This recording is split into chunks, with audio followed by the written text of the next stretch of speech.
జాగ్రత్త. ఈరోజు be careful in temptations. దేవుడు వాటిలో చూసాడు sexual immorality. Don't even try it. Sexual immorality దగ్గర నేను నిలబడి పోరాడతాను, నేను ఎదిరిస్తాను కాదు. నువ్వు పారిపో. చేతకన్నోళ్ళ కనబడచ్చు, పారిపో. నువ్వు పారిపోతామే స్ట్రెంగ్త్. ఎందుకంటే ఆకర్షణ శక్తి అక్కడ లాగొచ్చు శరీరం ఇచ్చను. కానీ నువ్వు ఆపోజిట్లో పరిగెడతామే స్ట్రెంగ్త్. అడగండి దేవా, సెక్షువల్ ఇమ్మారాలిటీ నుండి పరిగెత్తే జీవితం నాకు దయచేయి. ఈరోజు చాలా మందికి బౌండరీస్ లేవండి. వివాహమైన స్త్రీ, వివాహం కాని అబ్బాయితో నీ కొలిక్ అంటున్నావు, ఆఫీస్లో నీ కొలిక్ అంటున్నావు, వాడి మీద చెయ్యేస్తున్నావు, వాడి చీరలో కూర్చుంటే తొడ మీద చెయ్యేస్తున్నావు, వాడి చెయ్యి పట్టుకుని తిరుగుతున్నావు, వాడికి నువ్వు డబ్బులు ఖర్చు పెడతావు. Oh he's like my brother.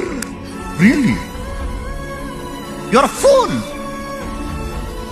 You are a fool. You are living in a generation where the own brothers are raping their sisters. Don't you know that?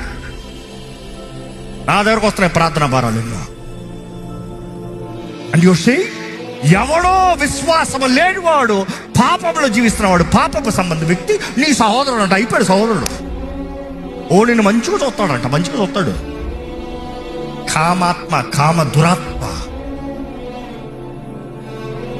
You see, that is the biggest wrong sin. ఇప్పుడు consequences చూస్తాం.